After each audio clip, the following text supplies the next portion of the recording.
The Blackwood Train Depot's abandoned baggage claim area is a catacomb of perpetual gloom, smelling of old leather, coal dust, and a distinct localized cold that never shifts. They say the place is home to Ghost Number 1, the phantom of a porter who was crushed by a collapsing luggage trolley 50 years ago. He was the most senior, hence the title, and his spirit is said to remain fixed to his final station, the main, rusted baggage conveyor belt. For Elias, a former railroad worker and current paranormal investigator, the tale was personal. He set up his camera at midnight, aimed at the motionless, dust-covered belt. The silence was broken by a low, continuous thrum, a mechanical vibration that seemed to emanate from the very concrete foundation. He knelt down, placing his hand on the conveyor belt's main drive wheel. The metal was frigid, and a faint, rhythmic clack-clack-clack began, the sound of tiny, loose rollers turning, deep within the belt. The rhythmic clack-clack-clack intensified, now sounding like the frantic, nervous tick of an unseen mechanism.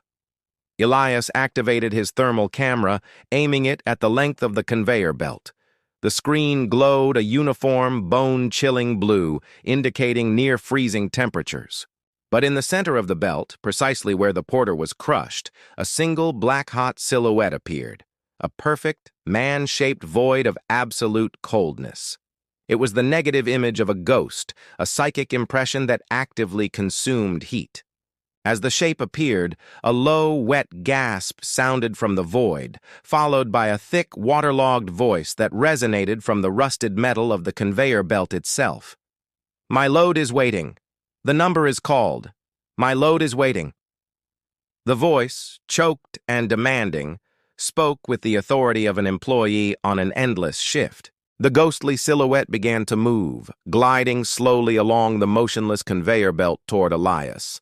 The clack-clack-clack of the rollers sped up, a rapid, frantic drumming, and the heavy metallic stench of old copper and ozone filled the air. Elias realized the horror. The ghost wasn't a man. It was a permanent service mechanism, the spirit bound to its final crushing duty. The load it was waiting for was the next traveler to break the silence. He fumbled for his small industrial crowbar, but the belt beneath his feet began to shake violently. The voice boomed, now layered with 1,000 echoing train yard sounds. "Porter number 1 does not cease his duty. Your luggage is due." The spectral silhouette reached the end of the belt and stepped onto the concrete floor, its form leaving a small black patch of instantly frozen condensation where it passed. The cold was paralyzing, and the metallic stench was overwhelming. Elias scrambled backward, shining his flashlight onto the concrete floor. The black, wet patch of condensation left by the ghost was not just moisture, it was actively smoking, evaporating instantly into a thin, white vapor.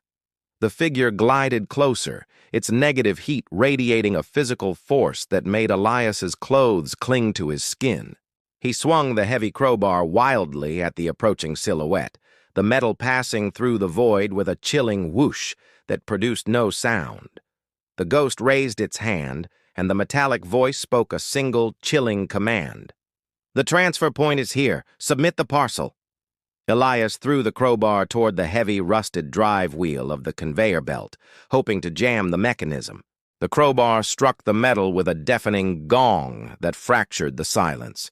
The rhythmic clack-clack-clack instantly ceased. The ghost froze, its black silhouette momentarily wavering. The blow had momentarily disrupted the mechanism that was the core of its haunting. Elias used the momentary stillness to sprint toward the main depot door. He smashed the emergency release and burst out into the cool night air. The last thing he heard before the heavy steel door slammed shut was a deep, resonant snap from the conveyor belt area, followed by the slow, continuous thrum of the engine resuming its mechanical vibration. He didn't look back, but as he ran, he felt a weight on his back. He reached up and felt a thin, brittle strip of leather, a luggage tag, pinned to the back of his shirt. On it, written in faded, century-old ink, was a single cryptic instruction: destination, perpetual duty. Cargo, soul. He had escaped the terminal, but he was now the designated parcel for Porter Line Number 1. Subscribe to Whisper Dark for more.